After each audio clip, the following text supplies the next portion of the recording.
The unboxing of Casetalk LED floodlight with power bank. What is inside the package?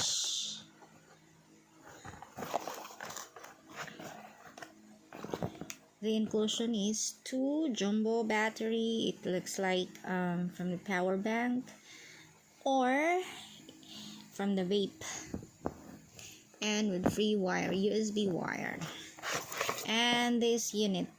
Ta-dang! Casetalk, very durable, stainless.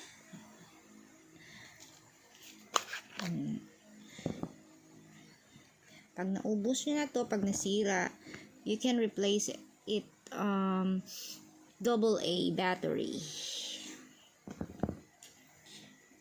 You can charge it here, as we can see. Oh my god, halatang bagong-bago talaga. Ching! Ta-dang! You can charge it.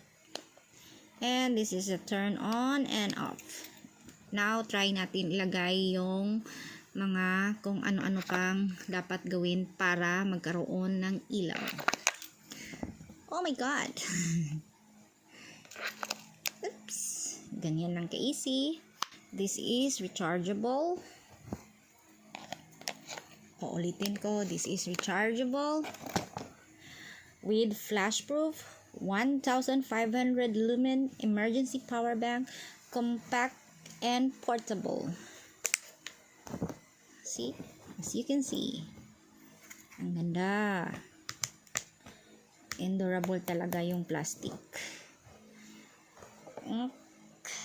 This is used for camping, hiking, and other outdoor USB purposes to charge it. Even disaster and calamity for emergency rescue operation. Siguro sa Lazada iba-iba yung price. They have 1,250 to 1,980, depende sa lumens and depende sa seller, as you can see. But lastly, I think it's almost 2 years I'm planning to buy this one. But luckily, we purchased at the Vivo Park Mall. Again, I purchased Vivo Park Mall for 3 items of cell phone. Then, they give me this gift as a freebies. Ang ganda niya talaga. Pwede kang mag-charge dito. I-recharge mo na lang kung wala nang battery. Tapos, mag-charge ka to your phone or recharge to your phone. At, i-recharge mo siya pag wala nang battery. And then, try natin po yung pailawin natin. This is the turn on and off. See? Wow. O, diba? Then, meron siyang strobe. Ito yung function na tinatawag na strobing. I think. Yeah. Strobe. My 3 lightning modes to meet your needs. Super bright, 2 times LED, lumens high light mode, my steady light mode, my strobe light mode, and all. Yung pinakita ko sa inyo kanina, ito yung steady light, ito yung tawag dito yung dim light and strobe mode. AA battery is not included, guys. It's just this one. This is for free with the package inside. Indicated na po talaga. And then, powered by 2 times 18,650 lithium. Rechargeable battery. 4 times allow quick charging and all. Napaka-convenient. Splash-proof pa. And pwede siyang gamitin kung anong klaseng paglagay ganito, gamitin mo sa camping, pwede rin ganyan, pag walang ilaw, lagay mo sa babaw ng ref, yung mga useful, you can hang it also kahit saan, yung ganyan. For the full brightness, this charging time, it will take you to 2 to 3 hours brightness. Pag something in low, yung tinatawag na dim, 5 to 6 hours.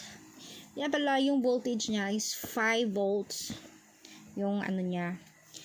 Again, pag nag-charge ka nito, pag na-low bat siya, you can use micro USB for charging input, and you can also use this for USB charging output for your phone and all pag gusto nyo. Salamat po. Ano pala, actually may distributor ito sa sa Philippines, Cebu City. You can also have this in Earophone. Pwede mong bibilhin doon. They told me the price is only 1,250. You don't need to order in other, if gusto niyo lang kung nasa Cebu City kayo. Pero this is also available in Lazada and Shopee. Yun po. Salamat po, everybody. Sana nagustuhan niyo. Yan lang. Ang ganda po talaga. Let's do the recap about the lightning. See, super bright. The dim lights. Diba? Bongga. Ito yung strobe. Ganda talaga. Diba? Yung si Bagyong Odette pag bumalik sa Cebu, at least meron tayong pang emergency light. Thanks!